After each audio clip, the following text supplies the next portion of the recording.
Oke teman-teman, jadi hari ini kita akan belajar tentang cara bagaimana menulis kalimat negatif dalam bahasa Inggris ya. Jadi kalimat negatif ini biasanya digunakan untuk menyangkal suatu pendapat ya, bila mana kita tidak setuju atau tidak melakukan sesuatu, maka kita bisa menggunakan kalimat negatif. Jadi kalimat negatif ini biasanya menggunakan ini ya, kata not. Nah, sekarang untuk lebih jelasnya, mari kita perhatikan pembahasannya satu persatu.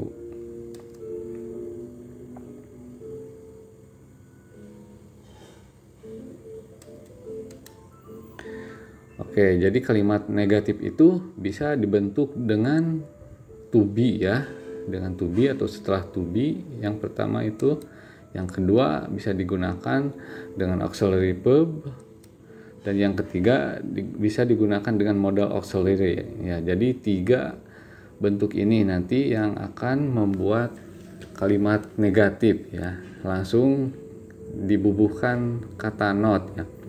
Makanya banyak yang suka salah ya dalam mengungkapkan sesuatu atau menulis sesuatu, yang mana kalimat negatif ini seharusnya misalkan menggunakan auxiliary verb, tapi ini malah menggunakan to be. Nah, makanya sekarang kita akan membahas ini secara detail ya, secara rinci bagaimana membuat kalimat negatif yang tepat. Oke, kita perhatikan.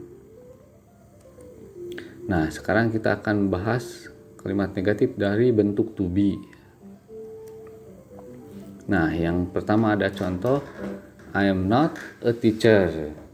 Nah, jadi bila kalimat negatif itu berbentuk to be atau dibentuk dari to be, maka tinggal bubuhkan saja kata not ya, bila mana yang dinegatifkannya itu adalah suatu kata benda seperti ini, misalkan I'm not a teacher, yang artinya saya bukan seorang guru. Nah, kalimat negatif ini asal mulanya dibentuk dari I'm a teacher, saya adalah seorang guru. Tapi karena kita ingin membuat kalimat negatif, nah kita tinggal bubuhkan saja tanda not ya, atau kata not. Jadi I'm not a teacher. Jadi bukan I don't a teacher ya, karena itu salah. Jadi yang tepat adalah I'm not a teacher, karena teacher adalah kata benda. Nah, kemudian ada contoh, they are not in the classroom. Mereka tidak ada di kelas. Nah, ini sama ya, yang asal mulanya itu adalah kalimat they are in the classroom. Mereka ada di kelas. Nah, karena kita ingin membuatnya negatif, jadi tinggal bubuhkan saja kata not setelah to be ya. They are not in the classroom. Oke, kemudian ada contoh lagi, he is not crazy.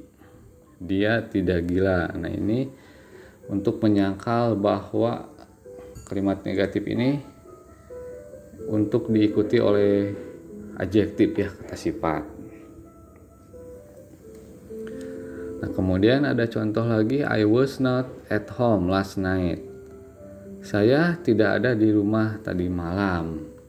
Nah, ini sama ya, ini bentuk to be past tense ya. Jadi kegiatannya itu sudah berlalu tadi malam, makanya kita pakai was ya.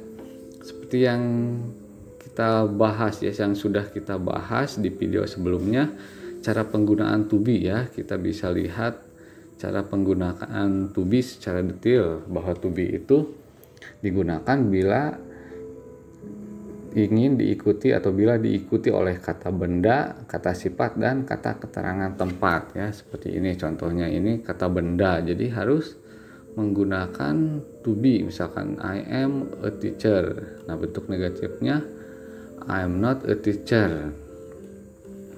Kemudian ini sama diikuti oleh kata keterangan tempat, they are not in the classroom. Di classroom ini kata keterangan tempat ya.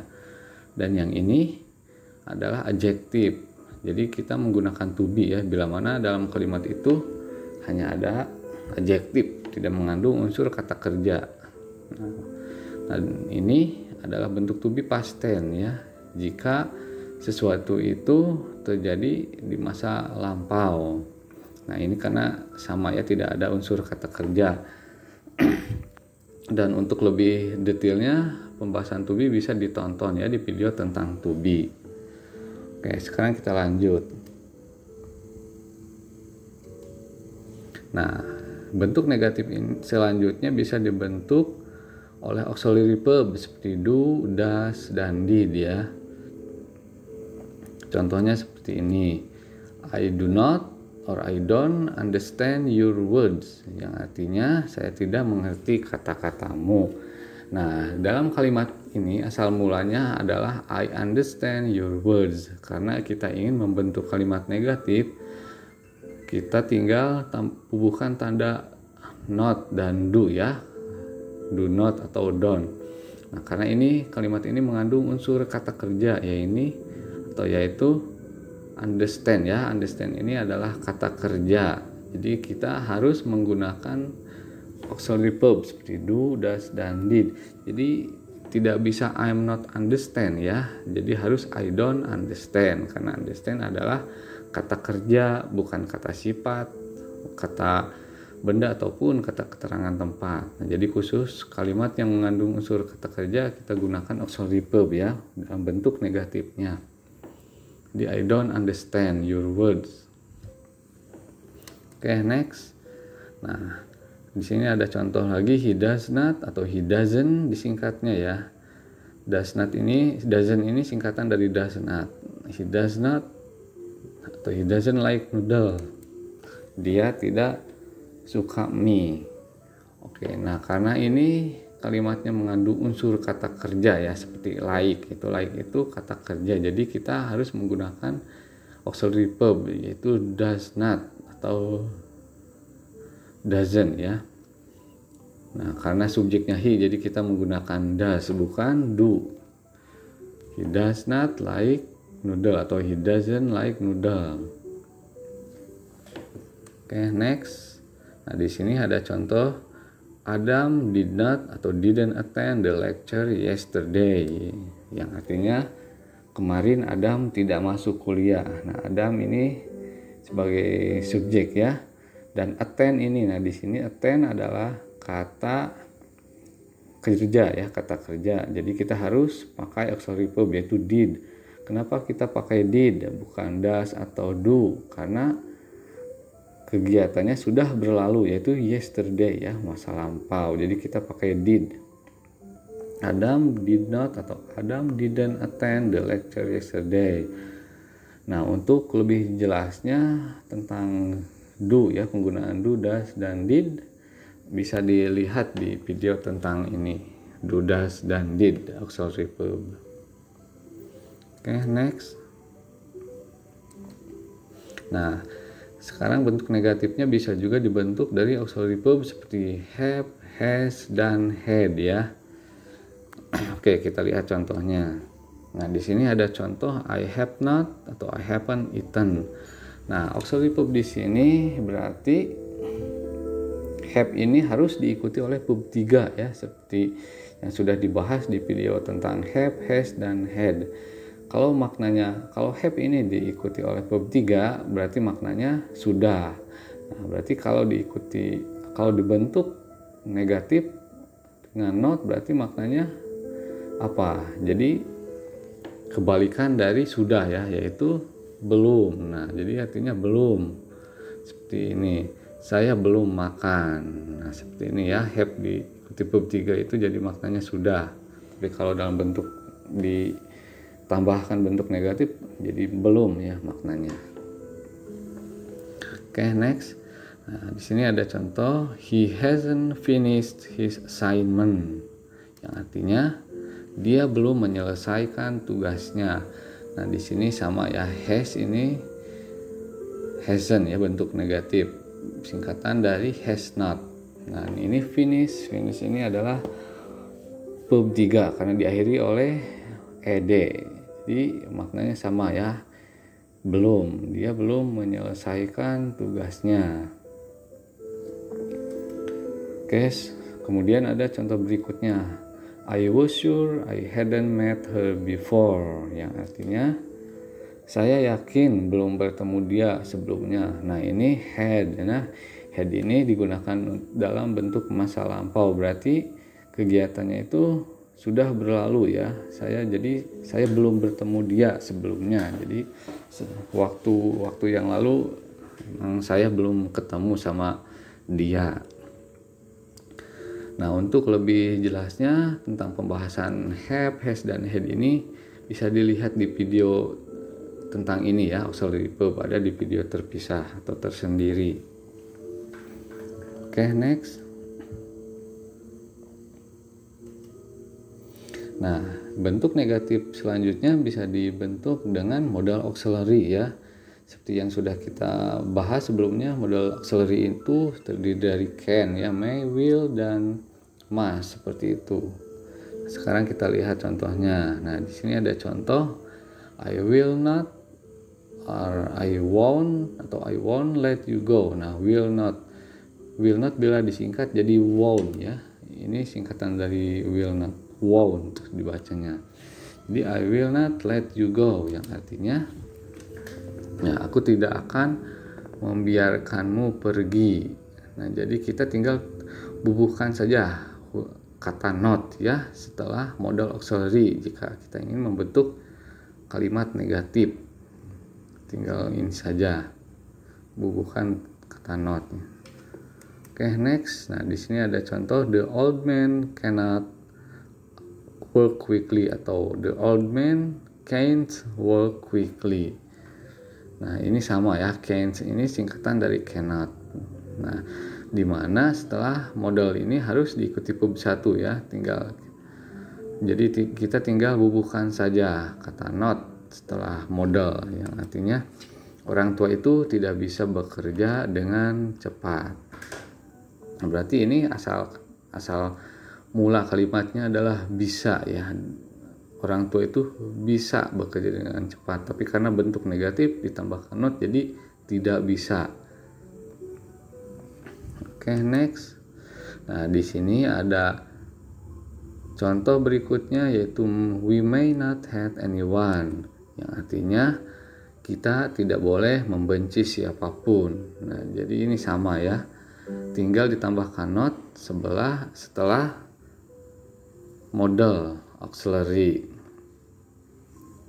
dan diikuti langsung oleh verb 1 ya. Oke, next. Nah, di sini ada contoh you must not or you mustn't go there alone. Nah, ini must ya, bila dibentuk dalam bentuk kalimat negatif maka maknanya menjadi jangan ya, bukan tidak harus. Nah, jadi artinya kamu jangan pergi ke sana sendirian. Nah, ini untuk mustn't ya, jadi jangan artinya. Jadi maknanya jangan, bukan tidak harus. Nah, must not, you can use must not or mustn't ya. Jadi bisa menggunakan must not atau mustn't bila ingin disingkat. Oke, jadi perlu diketahui ya bahwa modal ini tidak bisa digabung dengan auxiliary verb ya. Auxiliary verb seperti do, does, dan will, do, does, dan did ya. Maaf. Apalagi dengan to be ya, begitu juga dengan to be tidak bisa digabung. Misalkan I am will, misalkan I am will not, itu salah ya, jadi tidak bisa digabung. Jadi harus dibentuk sendiri-sendiri. To be aja misalkan ya, do aja seperti modal verb auxiliary seperti itu, auxiliary verb, atau modal aja ya seperti will. Jadi tidak bisa I am will atau I do will, I don't will ya, tidak bisa seperti, atau I don't can. Nah, itu bentuk yang salah ya, karena ya masih ada beberapa orang yang belum tahu ya aturan tata bahasanya. Ada yang mengatakan I don't can, padahal itu salah ya. Yang betul itu adalah I cannot atau I can't dalam bentuk negatifnya. Nah, itu jadi ya harus sendiri-sendiri dalam menggunakan auxiliary verb seperti to be aja, do aja, does atau did, kemudian modal saja ya, will seperti may, must, dan can. Nah, seperti itu.